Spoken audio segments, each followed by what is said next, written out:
यह एक छोटे से गांव के एक शरारती लड़के की है जिसका नाम मोहन था।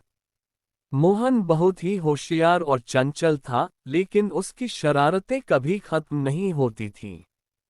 वह हर समय कुछ न कुछ नया तरीका ढूंढता रहता था ताकि लोगों को चौंका सके या हंसी में डाल सके। गांव के लोग उसकी शरारतों से परेशान हो चुके थे, लेकिन मोहन की आदतों में कोई बदलाव नहीं आया। एक दिन गांव में एक बड़ा मेला लगा। गांव के सभी लोग तैयार होकर मेले में जाने के लिए घर से बाहर निकले। मोहन भी पूरी तरह तैयार था, लेकिन उसकी नजरें एक चीज पर टिकी हुई थी, मेला में रखा जादूगर का तंबू। वह जानता था कि जादूगर के पास बहुत सारी रहस्यमयी चीजें होती हैं, और वह वहां पर कुछ मजेदार शरारत करना चाहता था।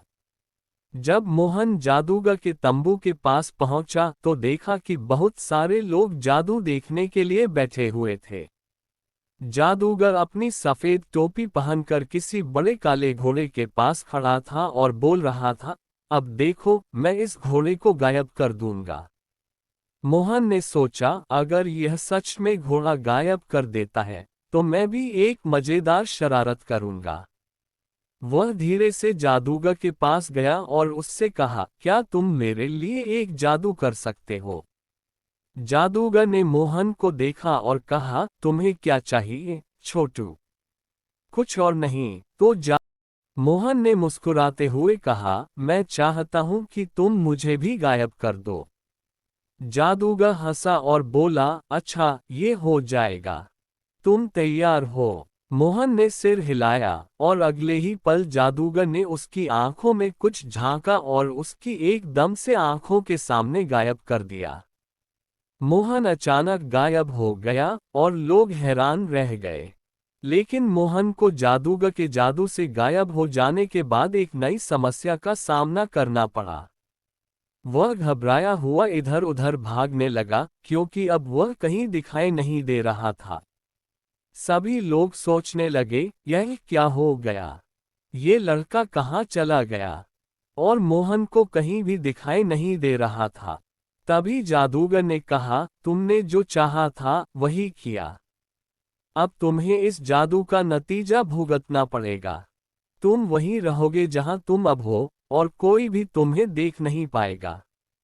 मोहन समझ गया कि उसने किससे खेलने की कोशिश की थी। वह घबराया हुआ वापस आया और जादूगर से माफी मांगी। जादूगर हंसते हुए बोला, अब समझे बच्चे, कोई भी मजाक हमेशा अच्छी तरह से नहीं होता। मोहन ने वादा किया कि वह अब अपनी शरारतों में सोच समझकर काम करेगा। और उसके बाद गांव के लोग मोहन की शरारतों से परेशान होने के बजाय उसे प्यार से समझाते और उसे हमेशा एक नया रास्ता दिखाते थे। इस कहानी से यह सीख मिलती है कि शरारतें थोड़ी देर के लिए मजेदार हो सकती हैं, लेकिन कभी कभी उनका परिणाम उल्टा भी हो सकता है। इस कहानी से यह सीख मिलती है कि शरारतें थोड़ी देर के लिए मजेदार हो सकती हैं, लेकिन कभी कभी उनका परिणाम उल्टा भी हो सकता है।